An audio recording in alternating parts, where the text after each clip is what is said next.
Hey everyone, Works here. So we're back with another individual project. In terms of individual project month, this one probably cheats it a little bit because it does have a featured artist here. Today we're going to be looking at Colm McGuinness's Daughter of the Sea cover from World of Warcraft Battle for Azeroth. Now, for those of you that watch my channel, you know I'm an avid, massive World of Warcraft fan. I've been doing videos on that as much as I've been doing reaction videos lately as we get set for the new expansion of Dragonflight. Now, this song, Daughter of the Sea, was originally written by the World of Warcraft composing staff. I don't remember all their names off the top of my head, and I apologize for that. But it was originally sung by the character's voice actor, the character being Jaina Proudmoore, who, if you're a Warcraft fan, you know Jaina Proudmoore's history. Laura Bailey has been voicing that character for a number of years now, and was actually the one that sung this, and actually sung it live at a BlizzCon as well, which was very, very cool.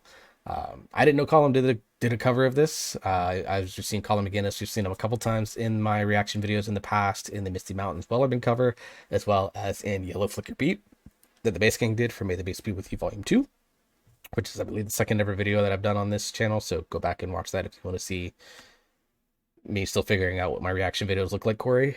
Going from there.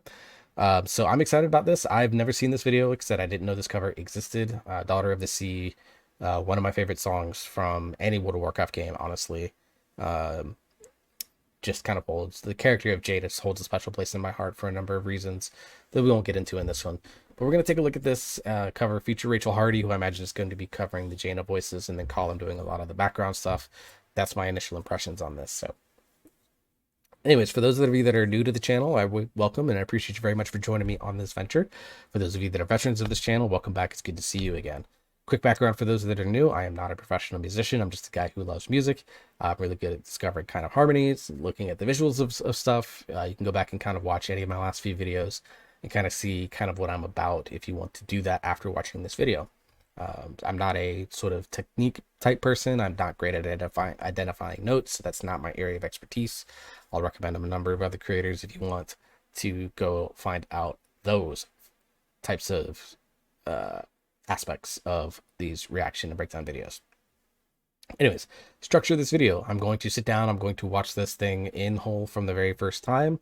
Like I said, I've never seen it, so we're going to watch it. You're going to get my unfiltered reaction. Now, if you want to watch this on your own without my giant mug, as I look at my Streamlabs and see my giant mug here in the way, definitely go click the link in the description that has the original video, and then go check that out, and then come back to this video, please, because I like the watch time. And then once we get done with the initial reaction, we'll go back through and we'll break it down and talk about the things that I think are really cool, really neat about the video itself. So without further ado, let's go ahead and get into Colm McGuinness's cover of Daughter of the Sea for World of Warcraft Battle for Azeroth soundtrack, featuring Rachel Hardy.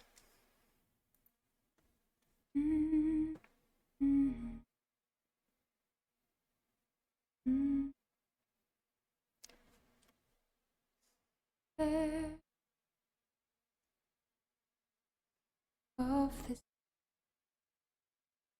where I heard him, words the ocean breeze,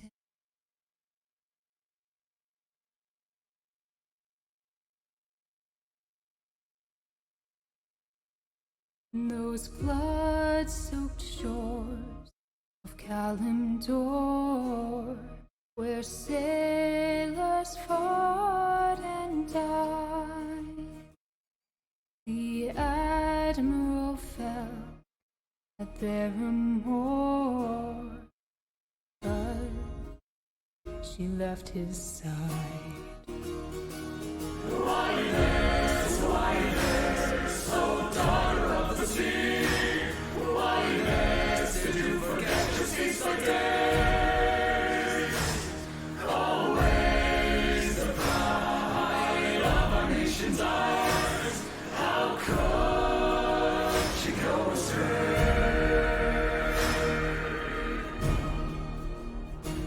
When she did flee across the ocean deep, the admiral followed. What else but sail to save our daughter's life and pray she still drew breath? But there he found upon those distant shores Hermes upon the rise. But when he faced those savage foes, his daughter stood aside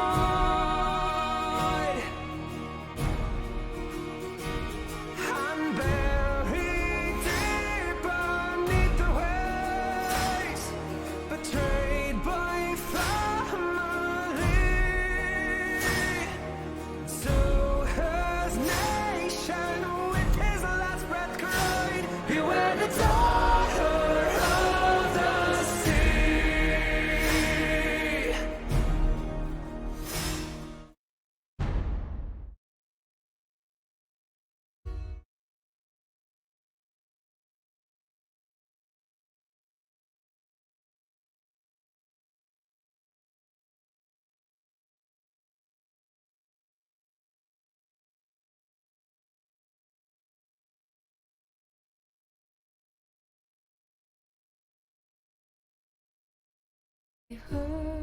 I heard, across the moonlit sea, the old voice warning me.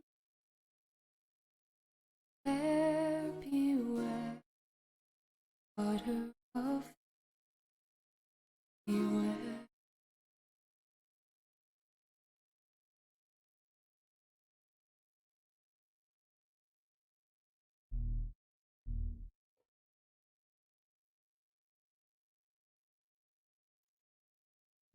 God, that song still gives me goosebumps, even that cover.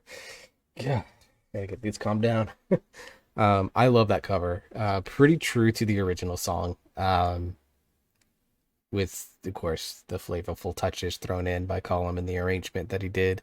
Um, I love that song to death. It is one of my favorite songs of all time. So to see a cover that was done extremely well and that was also still faithful to the sense and foreboding of the original song, like it's just really cool. Like you could tell they really cared about what they were kind of covering here, and it showed. Like really neat. Obviously, with the way that it was filmed, I imagine this is still at the height of pandemic. I think I saw that it was released a year ago. So yeah, the height of pandemic in this. Rachel Hardy, not someone I knew of. I love her voice. Sounds very close to Laura Bailey's in the song itself. So very, very cool. Um, yeah, I really enjoyed that. So for those of you that are just here for the reaction, 8 minutes, video's done for you. Appreciate you joining me. Thank you for joining me. Like, share, subscribe, fun stuff like that. For those of you that want to nerd out, let's get into it. So before we get into this, I just want to give a little bit of context as to kind of like a quick version of the story. So Jaina Proudmoore is a mage character in World of Warcraft that has been around in the series in some form or fashion since before World of Warcraft was actually out. The early parts of the song basically tell and kind of recap the story of her father, Dalen Proudmoore, who died at Theramore, which is a town on one of the continents of the Azerothian world. He died to orcs, basically. In that, you know, basically the Horde, which are orcs, trolls, taurens, those types of characters in the Alliance, which are mostly the humans, always for a long, long time were always at war. And so when orcs tried to invade Theramore, he went to go do that. However, Jaina had good relations with the orcish leader Thrall, and basically was like, had made like an unofficial like truce. We're basically like, yeah, we'll hang out at Theramore, but we're not going to mess with you. Like basically, we just want more trade routes. I think that was kind of the basic idea.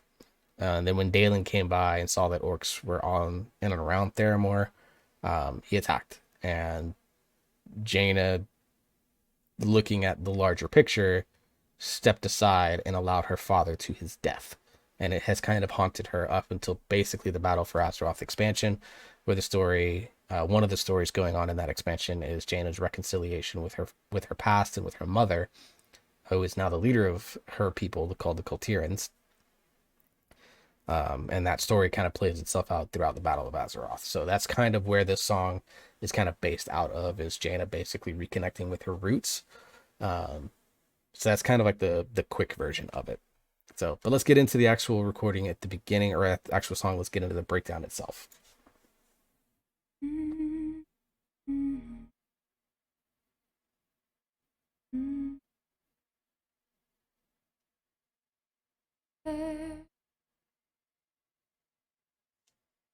Of this, where I heard him words, the ocean breeze.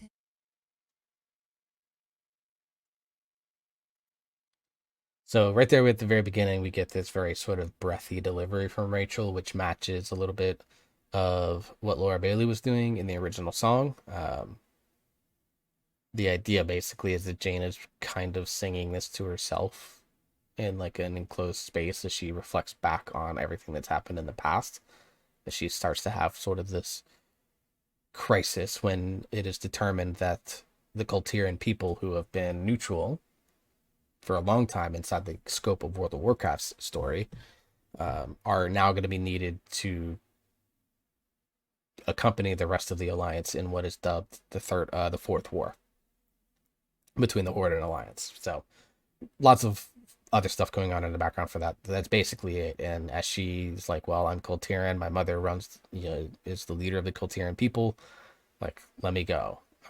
But because of her actions with her father, which you could say as he sank beneath the tide, she was basically accused of treason, and if she ever shows up on the islands again, she's sentenced to death.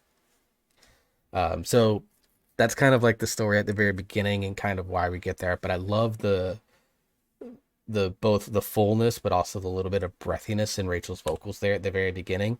Also, I really like the low note in the background that just kind of adds to it. Obviously, they couldn't do things like the ambient sounds that I think were in the original song, but they kind of substituted it with this low sustained note on some sort of instrument that really kind of adds a nice little bit of depth to the very beginning of this here. If we go back just another 5 seconds or so and listen to it. It's also a very like soft strung note on a violin, it sounds like. The ocean breeze. Right there, just that smallest adjustment going from what I assume minor to major or major to minor, one of the two. Just a little tweak in its key right there at the end, or the note progression. Keeps it interesting as we start to transition into the part where we have our more instrumental part coming in, and then of course Colm coming in as well. Also, I didn't know he could play as many instruments as he did. Shout outs Colm. Love that. Those blood-soaked shores of Kalimdor, where sailors fought and died. So this chorus right here, as we get into it, you can see obviously with him playing this guitar style instrument, lyre, I think is what it is.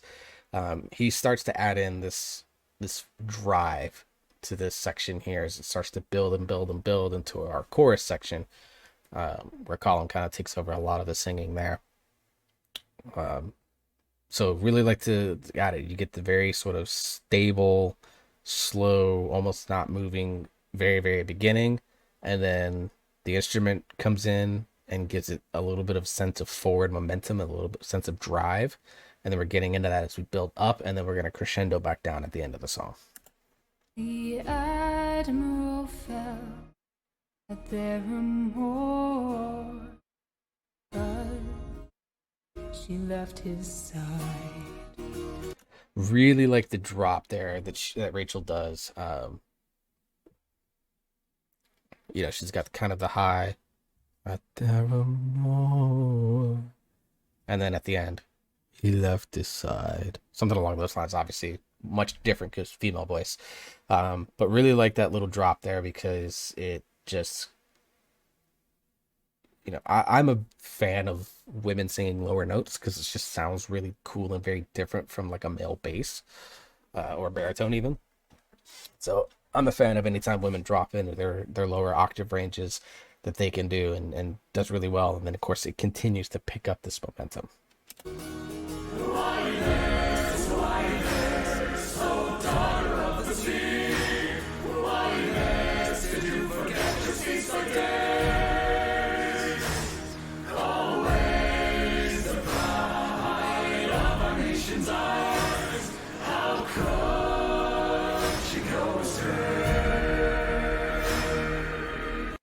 So that chorus line, very cool. In the original,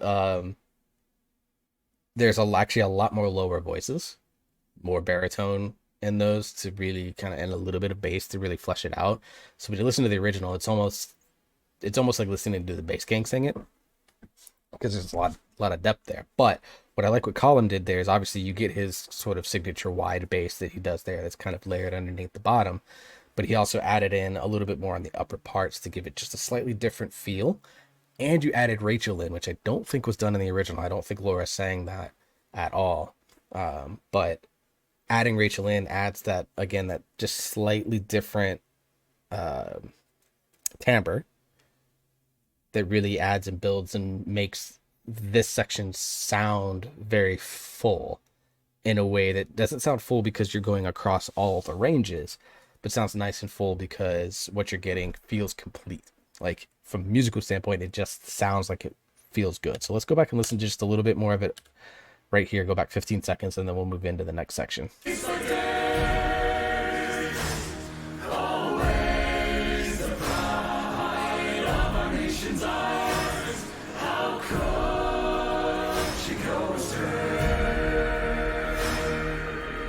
Also, the storytelling in this song is really cool. Like this section here, of course, it's a choral section.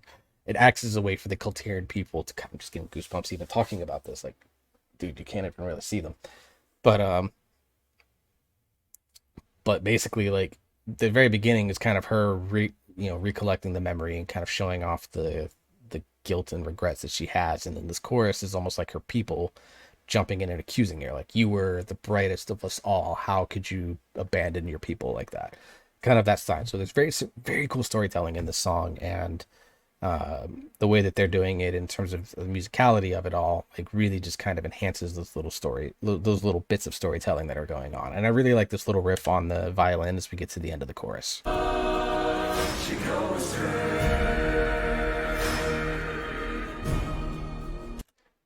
That violin riff I don't think is in the original, so that's a little bit of an ad-libbed piece, I think, from him, which is nice. I like it. When she did flee across the ocean deep, the admiral followed. What else but sail to save our daughter's life and pray she still drew breath. So before we get into this little duet section, I really like the fact that Colm took a line here and kind of showed off like his range. Obviously, we've seen it before. If you follow his stuff, you know he's got insane range. But for me, like, I like the fact that he's allowed himself to be featured here, because, I mean, obviously, the lead line is all sung by one character, so it's very natural for Rachel, in this case, to kind of take all the lead lines. But she, Colm wrote it so that he takes a line here, kind of gets to show off his side of things. And it just did it really, really well. It adds...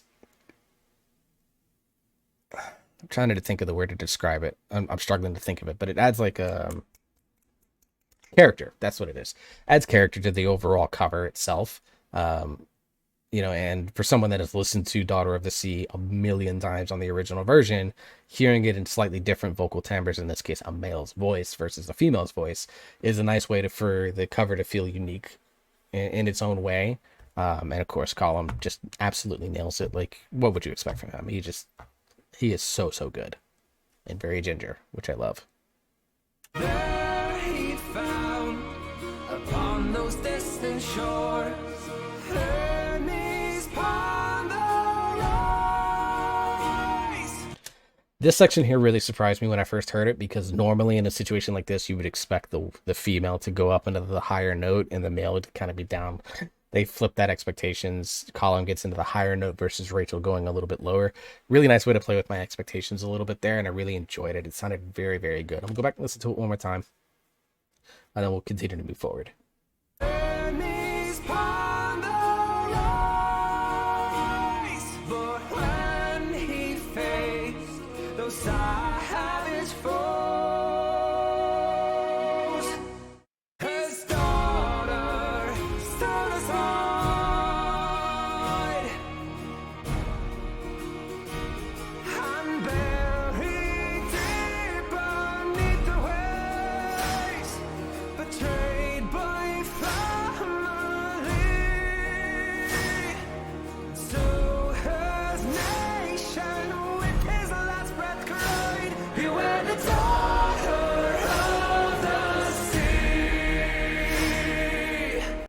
Yeah, so this section here, actually in the original song, is sung by the backup male singer that's going on. My favorite part of this is obviously at the very end, a Daughter of the Sea. That's when Rachel gets added in and Colin adds in all of his background vocals that he does across many different octaves. Just adds a real nice sense of impact to this. Obviously, we're talking about the story of Jaina basically betraying her father and her people at the island of Theramore. Things like with the bomb, a whole big story on it. If you want to go look it up, just basically go look up Dalen Proudmore, Daelin Proudmore, and you can probably find on Wowpedia the story of Dalen, which is kind of what this is connected to. Fun fact: Dalen Proudmore in game voiced by Mark Addy, who most people recognize as Robert Baratheon. Fun little trivia there. But anyways, he gets into this heavy chord section in that Daughter of the Sea, kind of how I would do it. And what he does really well is he just kind of creates that impact on this before we get into our crescendo section. Nation with his last breath cried, "You were the daughter of the sea."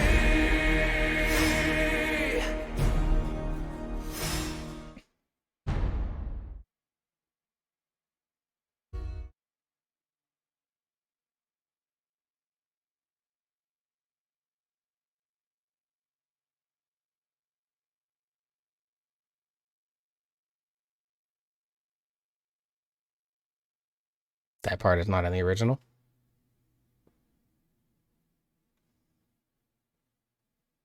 I heard, across the moonlit sea, the old voice warning me,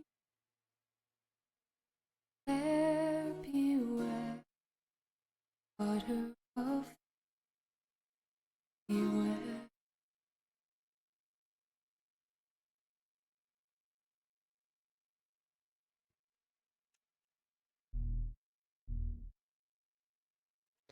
So I love the ending. A little bit differently from the original song. In the of me in the original is almost like voice acted. It's not sung because in that moment Jaina is resolving to embrace who she is, so to speak, as one of the most powerful Proudmoores and really the person that is kind of meant to lead the Kultiran people into the next generation, so to speak. Um, at the end it was, the beware, the very breathy beware was accurate to the song. And then, she sang of me and kind of just looked up almost like not stone faced in a way. I think a small little thing for me, again, as a huge fan, I would have liked it to looked up with like a sense of determination and understanding and a little bit of scariness, almost like kind of, looking up like this, where you kind of look through the top of your eyes as she goes, of me. Like that, almost as a menace to it. But that's a nitpick. I still like the way that it ended off. Overall, like this cover, I think does the original a lot of justice, and I'm very happy that I found it randomly listening to random songs that just showed up in my recommended list, and I was like, I didn't know that this existed, and I saw who it was by, and I was like, oh, I've got to do this for a video. So, anyways, guys, that's the end of this video here. Shout outs to Colm and Rachel. Absolutely fantastic work. I appreciate you guys did this for my favorite video game of all time. So until the next video, I hope you're all staying safe. I hope you're all enjoying yourself. You're listening to music, you're having fun, and I'll see you all in the next video.